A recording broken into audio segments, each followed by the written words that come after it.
নমস্কার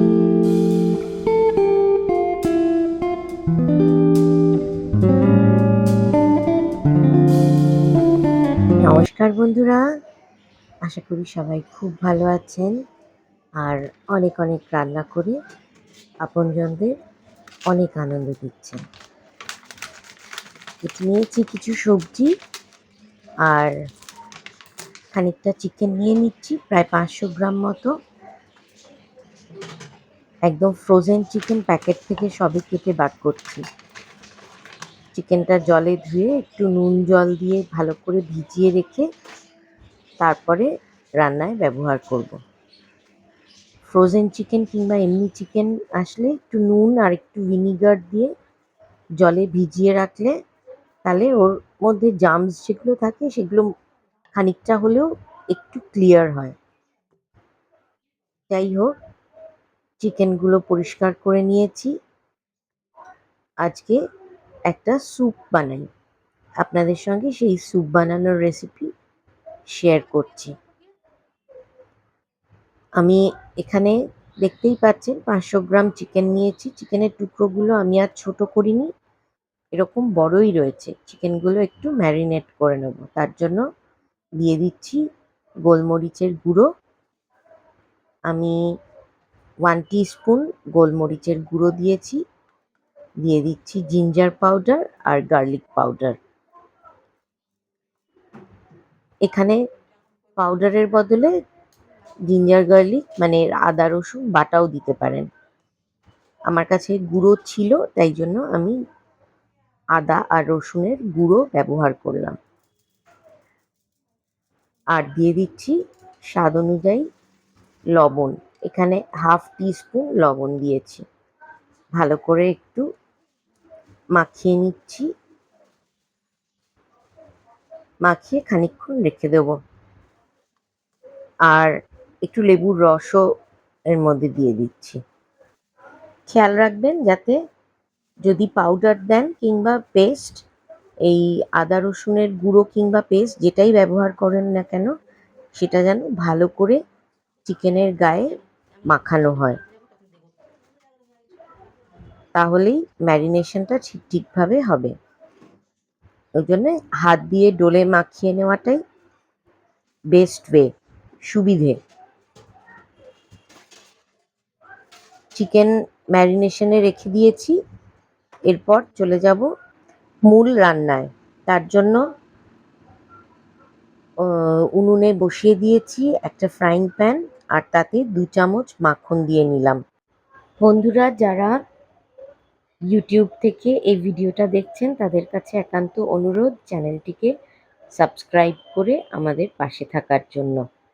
আর যারা ফেসবুক থেকে দেখছেন তাদের কাছেও অনুরোধ চ্যানেলটিকে ফলো করে নেবার জন্য, আর প্রচুর প্রচুর শেয়ার করবেন।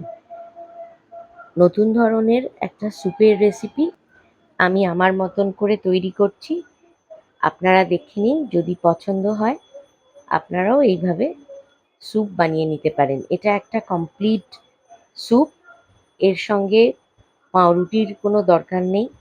এটা খেলেই যারা ডায়েট করছেন তাদের জন্য একদমই আদর্শ।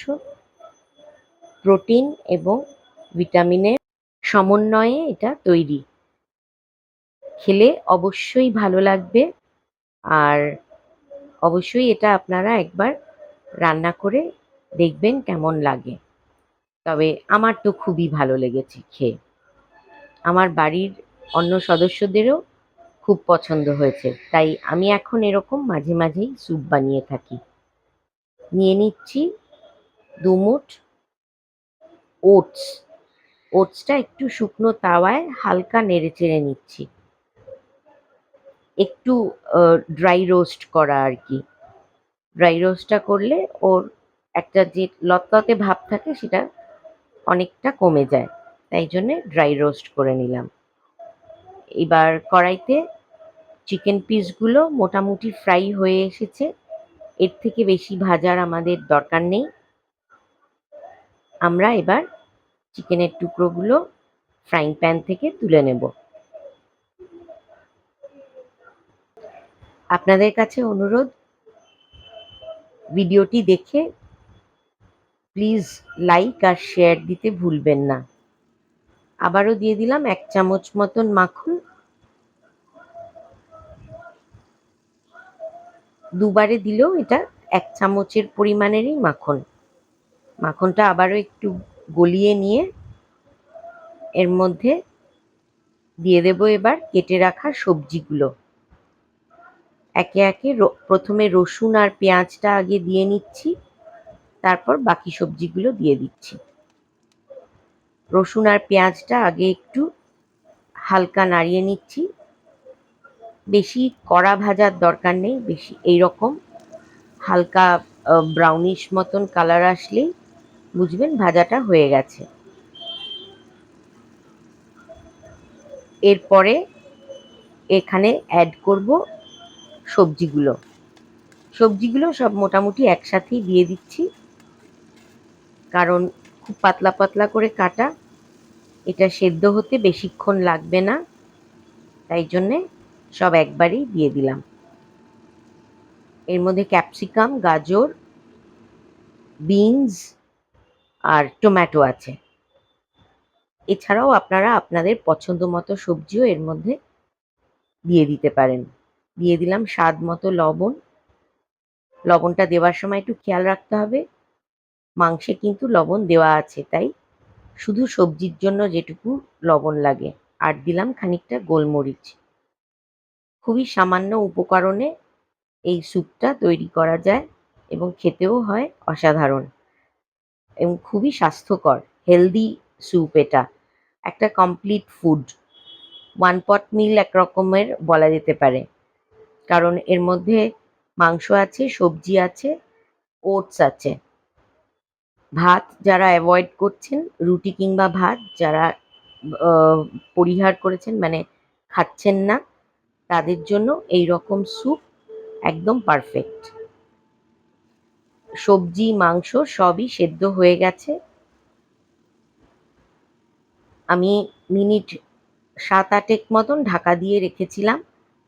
ওই সবজির জল আর মাংসের থেকে যে জল বেরিয়েছে ওতেই সেদ্ধ হয়ে গেছে, অনেকটা স্টিমেও সেদ্ধ হয়ে গেছে। এবার দিয়ে দিলাম ড্রাই রোস্ট করে রাখা ওটস। এটাও ভালো করে চিকেন আর সবজির সঙ্গে মাখিয়ে নেব, মিশিয়ে নেব।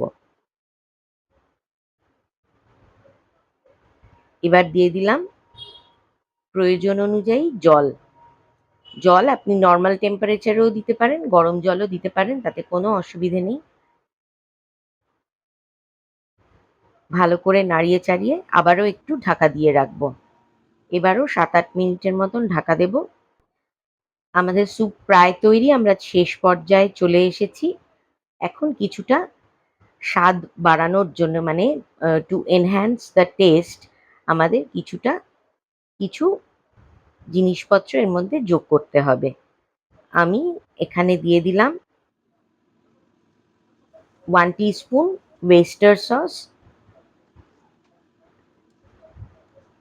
ভালো করে সসটা স্যুপের মধ্যে মিশিয়ে দিলাম। দিয়ে দিলাম 1 টিস্পুন চিলি সস। প্রত্যেকটা সসই ভালো করে মিশিয়ে নিতে হবে। এবার একটু ভালো করে নেড়েচেড়ে একটু বুঝে নেবেন যে কতটা জল দরকার, যার যেমন থিকনেস দরকার। কেউ যদি একটু পাতলা খেতে চান আর একটু জল অ্যাড করতে পারেন, অথবা নাও অ্যাড করতে পারেন। এইভাবে তৈরি হয়ে গেল আমাদের ওটস অ্যান্ড চিকেন স্যুপ।